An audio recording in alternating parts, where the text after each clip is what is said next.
अहाँ सब गोटा से अनुरोध है कि हमर यूट्यूब चैनल के सब्सक्राइब करू और घंटी के बटन जरूर दबाऊ। देखत नागिन छुबत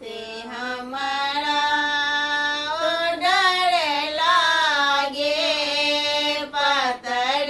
बिसहर देखत नागिन छुबत हमारा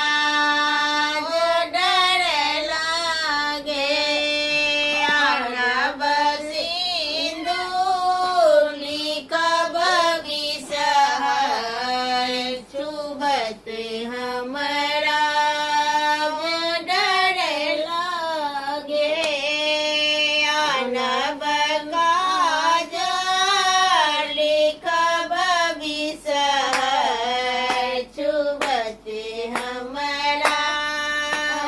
डर लागे पातर बिसहर देखत नागिन छुबत हमारा डर लागे आनब मेहदी लिखब बिसहर छुबत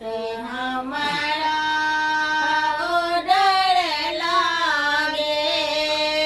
आनब पीठा लिखब बिसहर छुबत हमारा